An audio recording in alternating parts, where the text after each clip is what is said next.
I started Brazilian Jiu-Jitsu back in Brazil, in Rio. I'm in a city called Petropolis, where I come from. It wasn't that easy because as I had to hide to my mom that I was doing Brazilian Jiu-Jitsu. Jiu-Jitsu didn't have a good reputation back in the past. There's a lot of people making mistakes with the knowledge that we got. But we had many good references on the side as well. So those are the ones that I choose to watch and to listen to and to read about.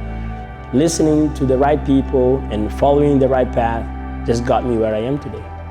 Yeah, thanks to Jiu-Jitsu, I've been to about 17 countries to compete or to give seminars, to teach, to spread my knowledge. I think the first one, the most important for me, was when I first left Brazil to compete, which I went to Portugal. It was a competition in Lisbon. I was just mesmerized, the environment. And I think that was the most important experience for me because it was the first time. Asian Championship, IBJJF tournament in Japan is one of the biggest tournaments in the schedule. And I was in Japan for the first time, and I was able to win a huge title when I didn't have many black belts around to train with. I mostly prepared training with my students, and it worked. So we currently have 3 world champions at Hikari Martial Art. And eventually those people, when they stop competing, they're going to become coaches. So if they don't understand how the progress of Jiu-Jitsu works, but they have 1,000 gold medals at home, we don't need them. For the person that never done Jiu-Jitsu before, in the beginner's class, they will do specific and controlled sparring, which is safer and avoid injuries.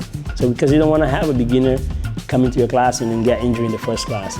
Some people who are brown belts, who are very experienced world champions, they also attend the beginner's class to work on their fundamentals. As we're going to have a professor, there's a proper methodology. We also have a method of teaching Brazilian Jiu-Jitsu for people that never done Jiu-Jitsu before.